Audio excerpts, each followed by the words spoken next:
அருள்மிகு சுவாமி நெல்லையப்பர் காந்திமதி அம்பாள் திருக்கோவில் ஆனி பெருந்திருவிழாவில் 8ஆம் நாள் மாலை தங்க சப்பரத்தில் கையில் தங்க திருவோடுடன் கங்காளநாதர் திருவிதி விழா நடைபெற்றது. ஆயிரக்கணக்கான பக்தர்கள் சுவாமி தரிசனம் செய்தனர். தமிழகத்தில் பிரசித்தி பெற்ற சிவாலயங்களில் ஒன்றான நெல்லை நெல்லையப்பர் திருக்கோவில் ஆனி பெருந்திருவிழா கடந்த 13ஆம் தேதி கொடியேற்றத்துடன் தொடங்கியது.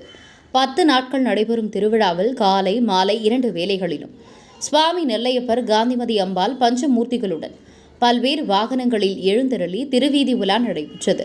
திருவிழாவில் 8ஆம் திருநாளான இன்று காலையில் நடராஜர் முதலில் வெள்ளை சாத்தி அலங்காரத்திலும் தொடர்ந்து பச்சை சாத்தி அலங்காரத்திலும் காட்சியருளினார்.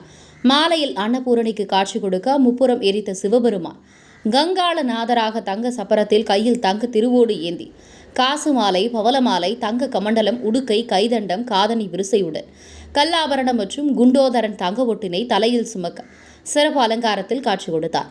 முன்னதாக சோமவார மண்டபத்தில் வைத்து கங்காளநாதருக்கு சிறப்பு அபிஷேகம் நடைபெற்றது. பக்தர்கள் தங்கள் காணிக்கைகளை கங்காளநாதர் திருவோட்டில் செலுத்தினர். சிறப்பு அலங்காரத்தில் காட்சி கொடுத்த கங்காளநாதருக்கு மகா தீபாராதனை நடைபெற்றது. தொடர்ந்து பஞ்சவாத்தியங்கள் முழங்க குடைவரை வாயில் தீபாராதனை காண்பிக்கப்பட்டது. தங்க சப்பரத்தில் எழுந்தருளிய சுவாமி கங்காளநாதர் மங்கள வாத்தியங்கள் முழங்க வேத பாராயணம் பாட 12 திருமுறைகள் ஓத 4 ரத வீதிகளிலும் திருவீதி உலா வந்தார்.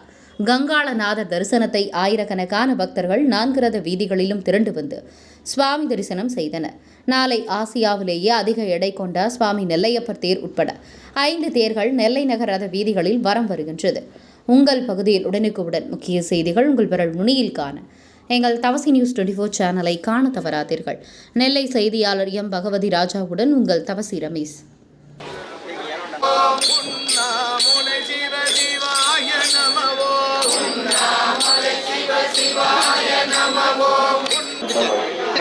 வடத்துக்காண்டி எடுத்து வடக்கயிறு வேணுங்களா?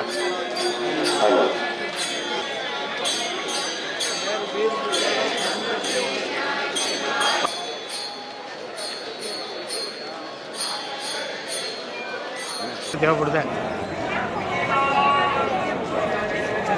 9430804440.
மாடியில் இருக்கிறவங்க